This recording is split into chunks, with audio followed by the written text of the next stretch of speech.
टिटवाळा मांडा परिसरात बनावट दारूचा कारखाना चालवणाऱ्या टोळीचा कल्याण एक्साईज विभागाच्या भरारी पथकाने पर्दाफाश केलाय. या कारवाईत दोघांना अटक करण्यात आली असून मोठ्या प्रमाणात बनावट दारूचा साठा जप्त करण्यात आलाय. गेल्या काही दिवसांपासून टिटवाळा मांडा परिसरातील एका घरात विदेशी दारूच्या बाटल्यांमधील दारू काढून ती नवीन बनावट ब्रँडेड बाटल्यांमध्ये भरून विक्री केली जात असल्याची माहिती एक्साईज विभागाला मिळाली होती. त्यानुसार भरारी पथकाने छापा टाकत कारवाई केली. या छाप्यात तब्बल 12,05,000 रुपये किमतीचा मुद्देमाल जप्त करण्यात आलाय. या प्रकरणी जयश्री केने आणि रोहन केने यांना अटक करण्यात आली असून जयश्री केने यांच्या घरातून हा बनावट दारूचा कारखाना सुरू असल्याचे उघड झाले आहे. दरम्यान भरारी पथकाला मुंबई बडोदा प्रस्तावित हायवेवरून बनावट मद्याचा साठा वाहतूक होत असल्याची माहिती मिळाली होती.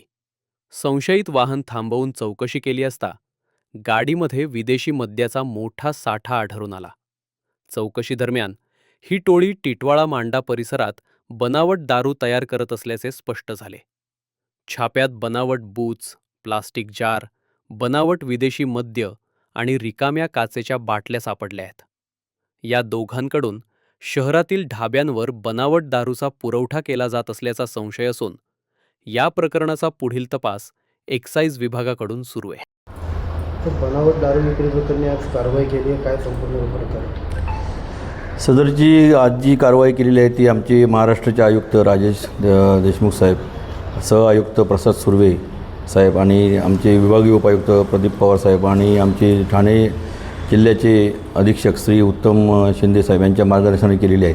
आम्हाला दिनांक 25/1/26 रोजी खात्रीला एक बातमी मिळाली होती की बडोदा हा प्रस्तावित हायवे त्या ठिकाणी रस्त्यावरून एक चारचाकी गाडी जाणार आहे, त्यामध्ये विदेशी मद्य वाहतूक होणार आहे. त्यानुसार आम्ही सापळा रचून त्या गाडीचा संध्याकाळी 7:30च्या दरम्यान ती गाडी त्या ठिकाणी आली. त्या गाडीचा हात दाखवून थांबण्याचा इशारा केला असता. त्या गाडीमध्ये तपासणी केली असता त्या गाडीमध्ये आम्हाला जवळजवळ 10 ते 12 बॉक्स विदेशी मद्य भरणा केलेल्या बाटल्या आढळून आल्या विविध ब्रँडच्या.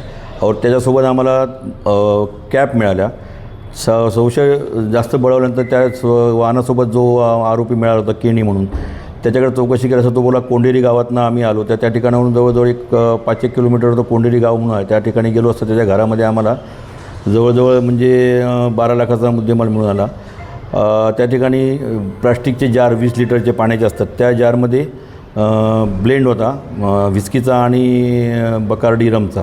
आणि त्या ठिकाणी रिकामी बाटल्या, तसेच रॉयल चॅलेंज बाटल्यांच्या 180 मिलीच्या बुचं, रॉयल स्टॅग व्हिस्कीची प्लॅस्टिकची बुचं आणि रिकाम्या बाटल्या, असा टोटल एकूण टेम्पोसहित मुद्देमाल मोबाईलसहित एकूण 18-19 लाखाचा मुद्देमाल आम्ही जप्त केलेला आहे.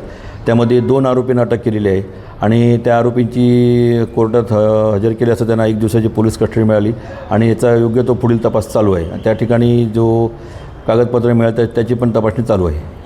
सर, एकूण मद्यासाठा बनावट होता, बनावट काम सुरू होतं, काय नेमकी मोडस ऑपरेंटी होती? ती मोडस ऑपरेंटी अशी मिळून आढळून आली की तो जो जारमध्ये मिळून आलेला विदेशी मद्यासाठा जो ब्लेंड म्हणतो आपण त्याला, तो त्याने कुठून आणला, बिस्लेरी बाटल्यामध्ये भरलेला होता, तो कुठून आणला, त्याचा आता तपास चालू आहे.